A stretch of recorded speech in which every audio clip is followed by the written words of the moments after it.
Muy buenas tardes, estimados alumnos. Saludos cordiales para todos ustedes. Por favor, confirmar audio y diapositiva correspondiente. Buenas tardes, doctor. La diapositiva se está viendo y le estamos escuchando bien.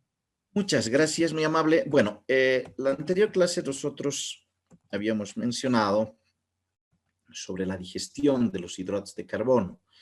Y bueno, también dijimos que los hidratos de carbono deberían de pasar un proceso de digestión desde polisacáridos a disacáridos y de los disacáridos a los monosacáridos.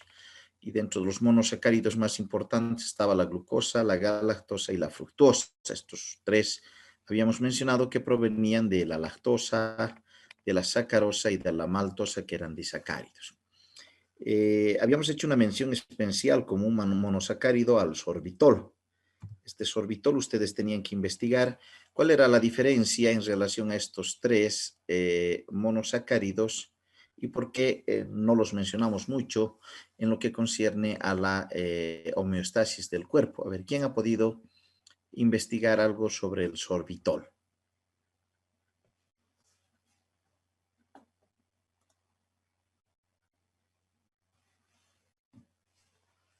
Doctor, José. ya. Bueno, se lo denomina igual el azúcar del alcohol, perdón, azúcar de alcohol. Se va a encontrar en frutos eh, que tengan hueso dentro, así se le denomina, por ejemplo, las manzanas es una opción. Se utiliza como edulcorante bajo en calorías. Esto va a hacer que sea útil para los pacientes diabéticos o en dietas para adelgazar. Igual tiene función como un laxante osmótico barato para niños y ancianos, al igual que tiene un uso en jabones y cosmética.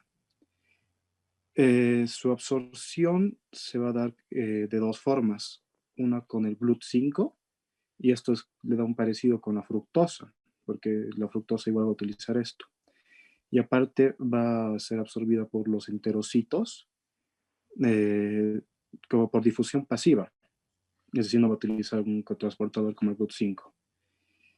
Y al igual que existe una intolerancia a que puede ser una mala absorción por un déficit en el GLUT5 o igual alteración en las células de los enterocitos. Bien, gracias. ¿Qué es el GLUT? Esa preguntita me sale. ¿Qué es el GLUT?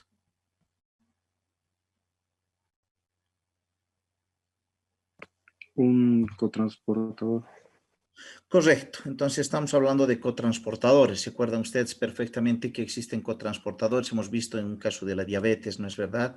Sí, también algunos cotransportadores importantes de membrana que no debemos dejar de lado. Muy bien, entonces el sorbitol principalmente tiene unas características más artificiales, si me permiten el término. Es un tipo de monosacárido diferente a los tres que nosotros manejamos siempre, que son la glucosa, la galactosa y la fructosa. Bien. El mecanismo era interesante. Nosotros habíamos visto que todo ingresa a nivel de los almidones o los carbohidratos en forma de polisacáridos.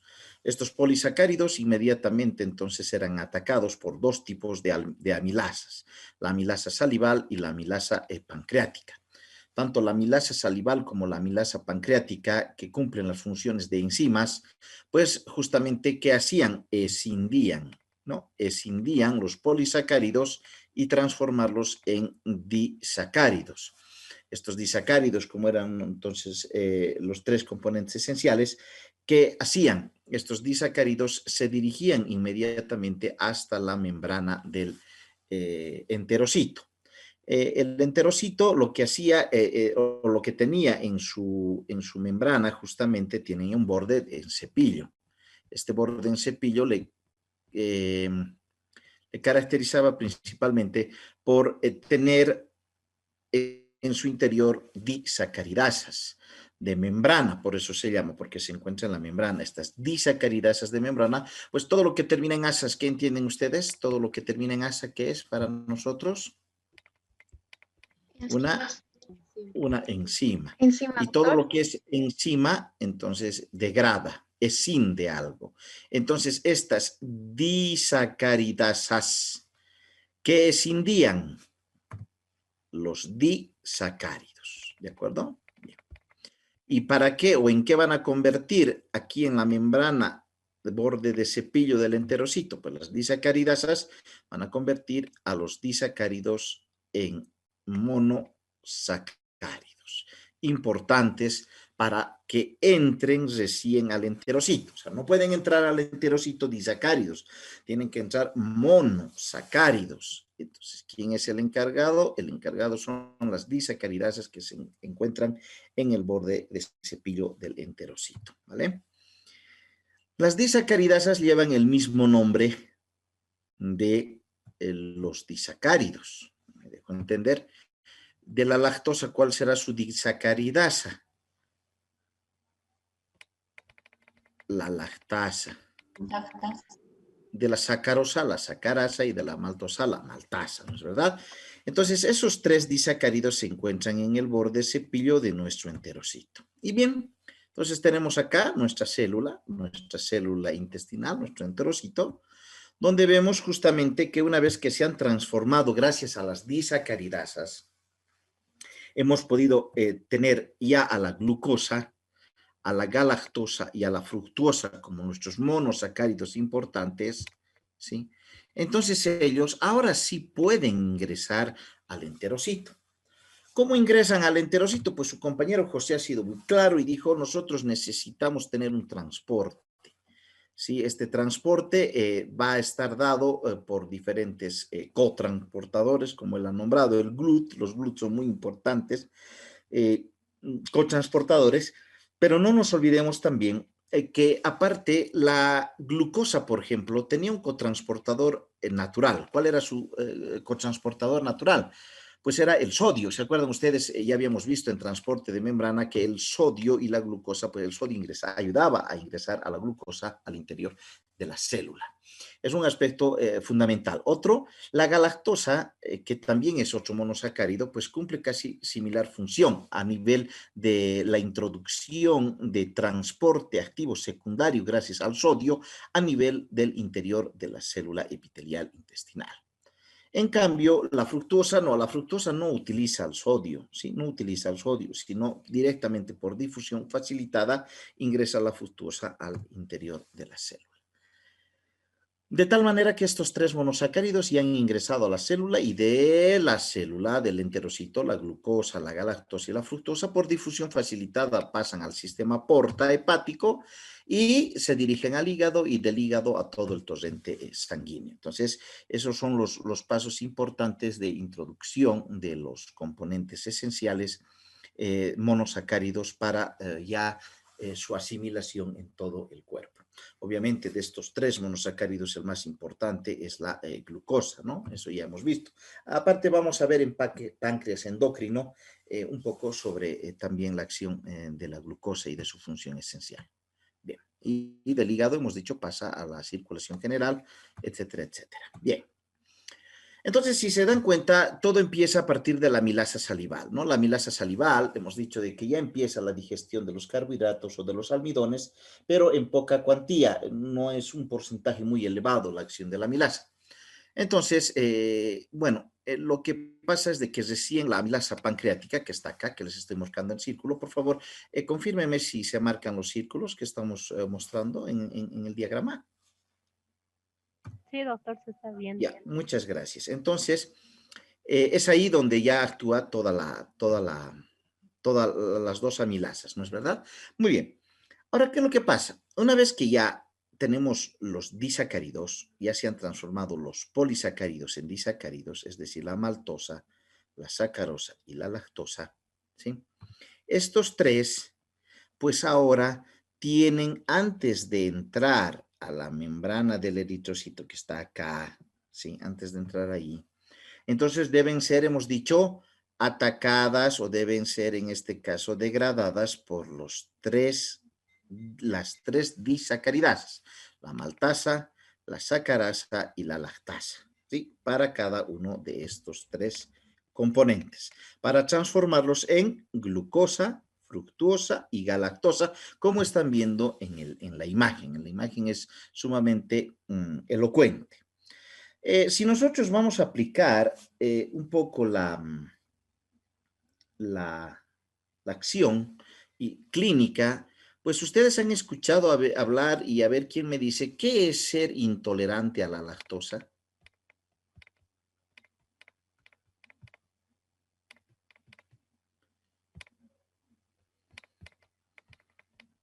¿Qué es la intolerancia a la lactosa?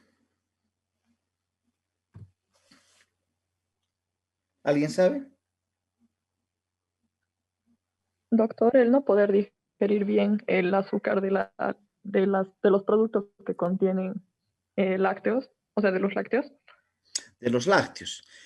O sea, en realidad, ¿por qué se caracterizaría la intolerancia a la lactosa entonces?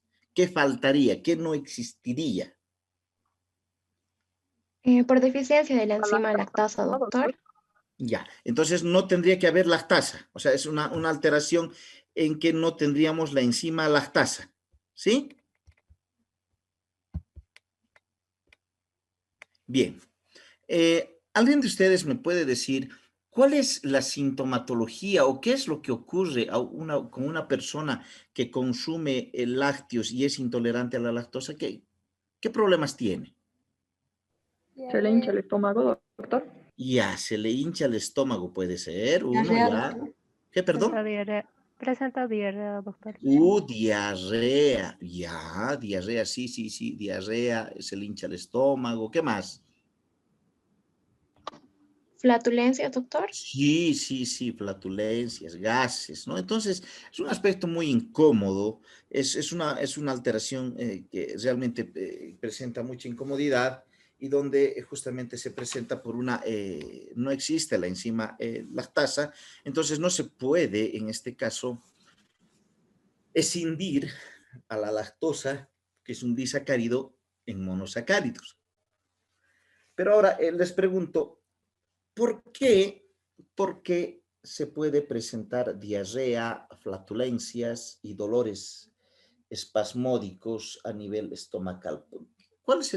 ¿Cómo actuaría? ¿Qué problema existiría para que la carencia de lactasa produzca tantos síntomas? ¿Qué es lo que ocurre con la diarrea, por ejemplo? ¿Por qué se nos presenta diarrea? A ver, ¿quién me dice?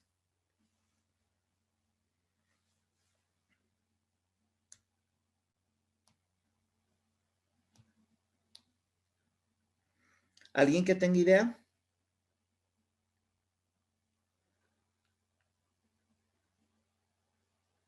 Bien.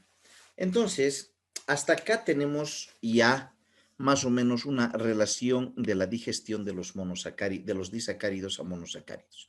Lo que nos falta es, sabemos que la intolerancia a la lactosa está acá, dada porque no existe la lactasa o hay una carencia de lactasa, lo que provoca que la lactosa no se escinda a monosacárido. Hasta ahí lo tenemos totalmente claro. Lo que no tenemos claro es que la carencia de lactasa, ¿por qué provoca esos síntomas? ¿No? Diarrea, eso tenemos que explicar para la siguiente clase, ¿sí? Gases o flatulencias, como ustedes quieran, y dolor espasmódico a nivel estomacal. Entonces, eso van a averiguarme porque necesitamos explicar el por qué se produce, principalmente el proceso diarreico, que para nosotros es muy importante. Bien, y nace una pregunta acá, ¿no? No sé si ustedes saben. Entonces, a la mayoría de las personas que tienen problema de intolerancia a la lactosa, se les prohíbe el consumo, ¿no? A veces de lácteos, pero ¿será lo mismo también consumir yogur? Igual, cuando una persona consume yogur, ¿también tendrá intolerancia a la lactosa? ¿Qué opinan ustedes?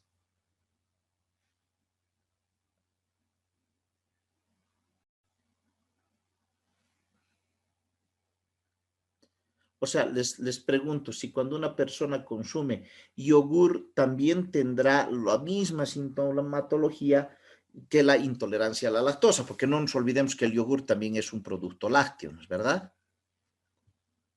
¿Qué dicen? ¿Qué opinan? Doctor, no, porque el yogur no contiene lactosa. Eh, Eh, ¿Por qué? A ver. no, porque, porque es degradada a ácido láctico por las bacterias que tiene el yogur. Ya, muy Entonces, sí, esa bien, muy bien. la lactosa. Muy bien. Y aparte de eso, las bacterias que contienen esas bacterias para justamente hacer de que se degrade la lactosa. ¿Qué es lo que contienen esas bacterias? Pues tienen bastante lactasa. Entonces no es lo mismo. Entonces les pregunto, el consumo de yogur no tendría ninguna relación con la intolerancia a la lactosa. Generalmente a esas personas sí se les puede dar sin ningún problema, pero a veces queda, ¿no? Las personas dicen, no, el yogur también es lácteo y me va a hacer daño, pero raro, a veces creo que no me pasa nada. Pues justamente es por la explicación que su compañera ha dado, que es muy importante que ustedes también sepan. Entonces, tenemos la idea, ¿no? De la lactasa y de la lactosa. Lo único que nos falta es de por qué la sintomatología de la diarrea, principalmente de la diarrea, se presenta en la intolerancia a la lactosa, que eso es lo que tienen que averiguarme la siguiente clase, ¿de acuerdo? Entonces ya tenemos algo para averiguar la siguiente clase. Bien. Si nosotros vamos a hablar de la digestión de los lípidos, en nuestra dieta, pues los triglicéridos son los lípidos más abundantes en nuestra dieta. Estos, ¿sí? Compuestos por fosfolípidos, por colesterol, que vamos a ver más adelante, ¿sí? Estos triglicéridos son los que se sintetizan, la mayor parte de los lípidos se sintetizan en el organismo, en nuestro organismo. Pero existen dos ácidos grasos que son esenciales para el funcionamiento del cuerpo, porque hemos dicho que los ácidos grasos y los lípidos no todos tienen un componente negativo en nuestro cuerpo, sino que también tienen un componente positivo a nivel de la función, ¿no? Mejoran la función y la capacidad celular de muchos tipos celulares. Entonces, nos dice que nuestro organismo puede sintetizar la mayor parte de los lípidos, pero dice que tenemos dos ácidos grasos que son esenciales, y esto quiero que me averigüen. Son el ácido linoleico y el ácido araquidónico, ¿sí? Estos dos, el ácido linoleico y el ácido araquidónico, son ácidos grasos esenciales que debemos averiguar nosotros qué función tienen ellos, ¿sí? Y por qué no los sintetizamos. Porque dice acá que sintetizamos casi todos los lípidos, a excepción de estos dos. Entonces, ¿qué función tienen y por qué no los sintetizamos? Es parte también de que ustedes averigüen. Entonces, tenemos dos cosas ya para averiguar la siguiente clase. ¿Por qué la intolerancia a la lactosa produce diarrea? O sea, me van a dar el cómo. Y el ácido linoleico y el ácido araquidónico, ¿por qué no se sintetizan y qué función tienen en el cuerpo? Si vamos a hablar de la digestión de los lípidos, pues todo empieza con glóbulos de grasa, ¿ya? Estos glóbulos de grasa, que son los de color rosadito, ¿sí? Estos glóbulos de grasa tienen que ser atacados por dos componentes esenciales. ¿Cuáles son esos dos componentes esenciales? Las sales biliares y la lipasa pancreática. Esos dos componentes tienen que atacar a estos glóbulos de grasa, ¿sí? Que son triglis, ¿no es verdad? Muy bien. Primero actúan las sales biliares.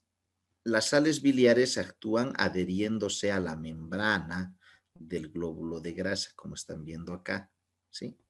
Las sales biliares así atacan. Y una vez que las sales biliares ya se han unido al glóbulo de grasa, pues ahí recién actúa la lipasa pancreática. Esta lipasa pancreática es igual, ¿no? Como hemos visto a nivel de nuestros glóbulos blancos, ¿no? Neutrófilos, a nivel de un Pacman, hemos visto cómo participan también entonces en la degradación completa del glóbulo de grasa a nivel entonces de dos acciones principales, la lipasa pancreática y las sales biliares. Bien. Entonces, de esa manera estamos formando los monoglicéridos. ¿Ya?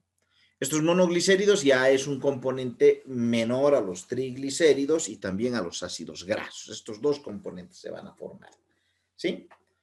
Ahora bien, todavía necesitamos eliminar, ¿sí? Vamos a eliminar, porque no es, muchos han dicho, no, los triglicéridos no son buenos, tenemos que degradarlos y después de degradarlos y transformarlos en monoglicéridos, todavía tenemos que deshacernos de muchos de ellos porque no son buenos para la salud. Estos puede ser que sí, los ácidos grasos, ¿de acuerdo? Bien, entonces ya hemos quedado en monoglicéridos producto de la acción de las sales biliares y de la lipasa pancreática a nivel de los glóbulos de grasa. Ahora, ¿qué hacemos con estos monoglicéridos? Pues estos monoglicéridos todavía, ¿sí?, tienen que entrar a ¿qué? ¿Qué se llama esta célula? Hemos dicho que estoy marcando en círculo. ¿Cómo se llama esta célula?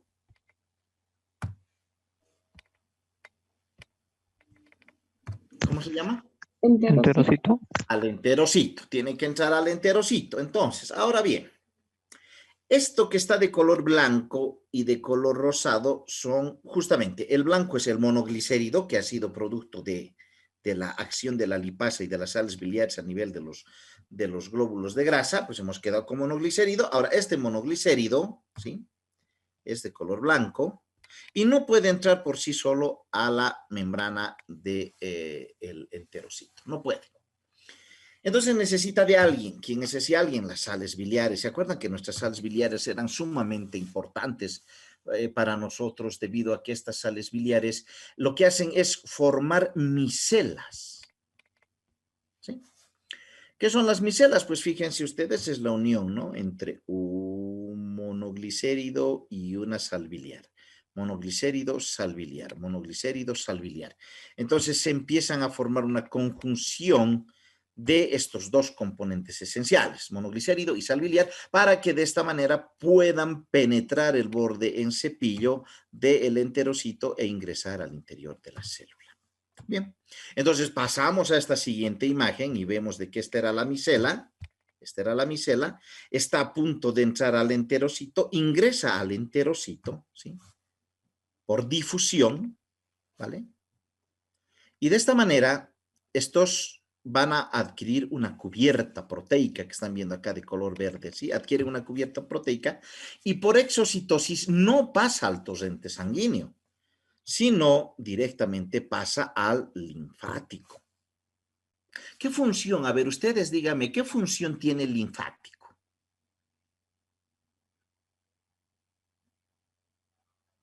¿Qué función tiene el sistema linfático dentro de las que ustedes puedan conocer?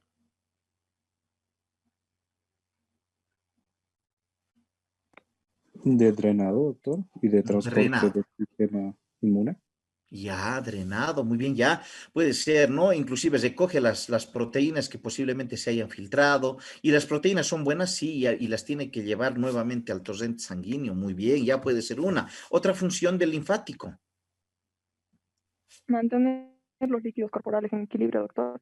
Sí, correcto. También hemos hablado de células inmunitarias, ¿no?, que actúan a nivel del linfático. ¿Y qué función específica tendrá a nivel de esto?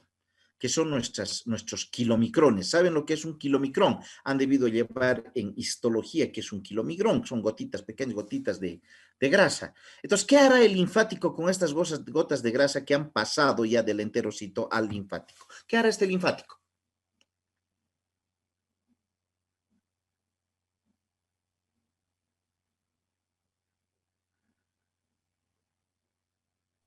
Transportar, doctor.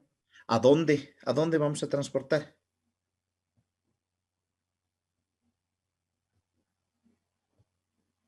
Porque esto es esencial. Esto es importante que nosotros sepamos.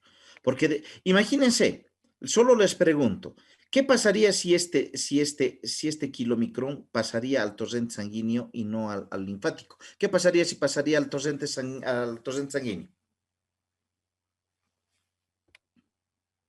¿Sería Un bueno? factor de riesgo para arteriosclerosis. Claro, podría causar un trombo blanco y un émbolo y un accidente pues sumamente grave, ¿no es verdad? ¿Sí o no? Entonces, justamente por eso es de que pasa al linfático. ¿Mm? Bien. La función esencial es deshacernos de estos kilomicrones, ¿no es verdad? Y esa es también una función fundamental del linfático. Fíjense ustedes entonces, el hígado y la vesícula biliar lo que hacen es vertir su producto. Hemos dicho que no solamente la bilis actúa acá, sino también había sabido actuar la lipasa pancreática. Entonces, la emulsificación de las gotas de grasa por las sales biliares es la primera función, hemos dicho. Luego, hay que hidrolizar a los triglicéridos dentro de las gotitas de grasa para transformarlos luego en ácidos grasos libres, como son los monoglicéridos. Estos monoglicéridos, ¿en qué se tenían que transformar, chicos? En micelas. ¿Con quiénes? Con las sales biliares. Entonces, una vez que se han transformado los monoglicéridos, ¿sí?, en micelas, estas micelas tienen que ser, en este caso, volvemos a chequear aquí, cubiertas por una proteína y pasar al linfático. Eso es todo lo que ocurre a nivel de la digestión de lípidos, ¿de acuerdo? Bien. O sea, aparte de eso, ¿se acuerdan de este dibujo? Las sales biliares, que nos ayudan bastante también a la extinción de triglicéridos en monoglicéridos, estas eran muy importantes componentes de la bilis que no podían eliminarse, sino tenían que volver a torrente sanguíneo, pasar por la circulación hepática, por la porta hepática y volver al hígado. ¿Por qué debería volver al hígado? Porque en el hígado era un componente esencial para la nueva formación de bilis. Entonces, fíjense cuán importante eran las sales biliares conjuntamente con la lipasa pancreática, lo que estamos hablando de la digestión de lípidos. En esta imagen yo les estoy mostrando acá justamente los kilomicrones que pueden hacer turbio el plasma y que tienen que ver justamente con los triglicéridos, ¿de acuerdo? ¿Qué les llama la atención en esta imagen a ustedes? A ver, ¿quién me puede decir algo que le llame la atención nada más?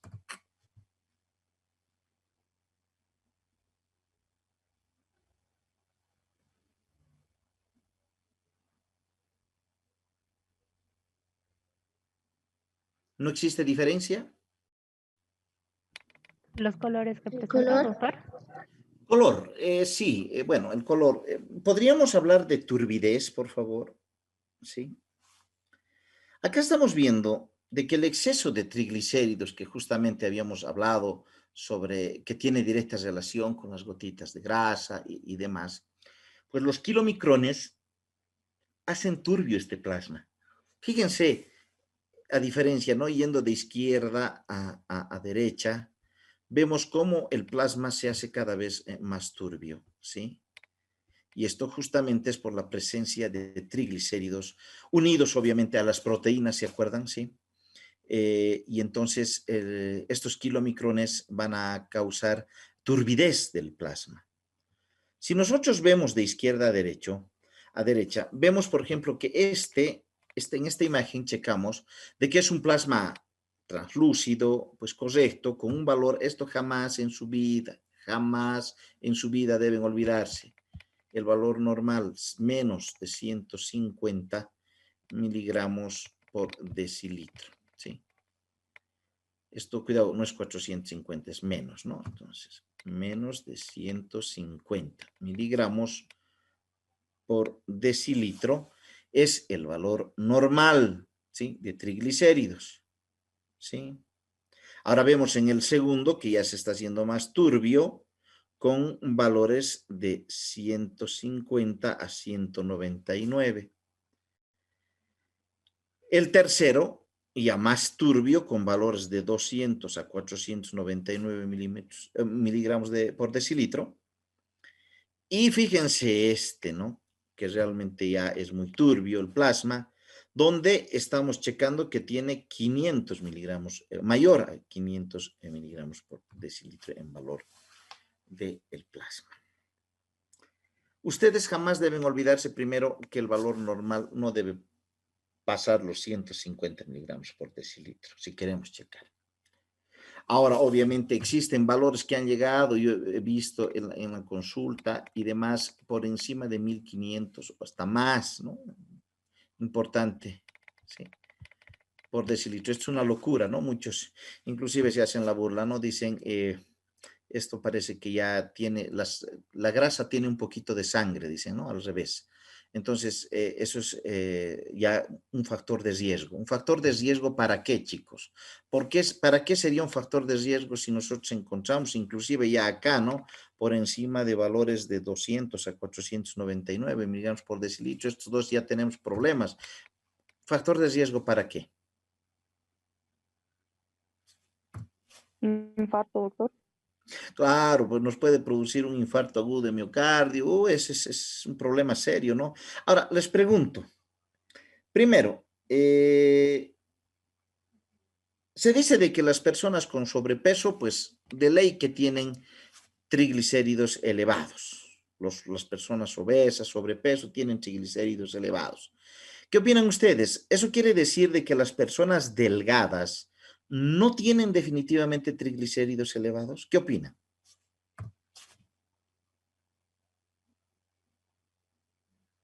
Sí, hay personas delgadas que tienen, doctor, porque, o sea, el ser flaco no es ser saludable. Correcto, ya, muy bien. Hasta ahí lo tenemos claro. ¿Y por qué me dices que las personas delgadas pueden tener aumento de triglicéridos elevados? Lo que tú dices es correcto. No quiere decir que uno siendo delgado pueda ser saludable. Muy bien. Ahora explicaremos por qué pudiesen tener triglicéridos elevados. Empezaremos por lo más básico. ¿Cuáles Por son la las dieta que causas? llevan, doctor. Perdón. Por la dieta que llevan, doctor. Ya, muy bien. Una de las causas esenciales que hacen que aumente los triglicéridos, ¿cuál es? A ver, empezaremos. ¿Cuáles son las causas? Vamos nombrándolas. Comida alta en azúcar, doctor. Ya, comida, ¿no? La comida chatarra también, ¿no? ¿Sí? Ya, otra. Falta de Sedentarismo. actividad. Ahí está. Sedentarismo, ¿no? Importante, el sedentarismo, la falta de actividad física hace de que exista un mayor... Falta de actividad física. Sí, sedentarismo, falta de actividad física, correcto. Muy bien, ¿qué más? El alcohol, doctor. ¿Cómo? A ver, ¿cómo el alcohol hace que nosotros aumentemos los triglicéridos? Y justo lo mismo dijeron los del grupo anterior. El alcohol, doctor, sí, perfecto. ¿Cómo? Genial, tampoco respondieron los del grupo de la mañana, entonces me averiguan. Ya tenemos 3 tareitas, ¿sí? Muy bien. ¿Cómo el alcohol entonces hace aumentar la cantidad de triglicéridos en la sangre? Entonces, para la siguiente clase nosotros vamos a debatir, les voy a enseñar también cómo vamos a basarnos en la determinación de valores normales y valores elevados de triglicéridos. Les voy a enseñar un secretito para que nunca tengan problemas en la determinación de los valores normales de triglicéridos, porque les cuento que muchos a veces siempre salen con valores elevados, que eso no siempre quiere decir de que tengan... perdón, la redundancia, elevados los valores de triglicéridos. Eso lo vamos a ver en la siguiente clase. Bien, entonces tenemos 3 preguntitas para debatir la siguiente clase. Y bueno, vamos a continuar entonces hablando ya de la digestión. Nos faltaría de la digestión de las proteínas y de las vitaminas para concluir nuestra clase correspondiente. Bien, como siempre ha sido un placer compartir con todos ustedes. Que tengan una excelente jornada. Hasta luego, chicos. Hasta luego, doctor. Hasta luego. Gracias. Ya, Hasta luego, doctor. Muchas gracias. igual,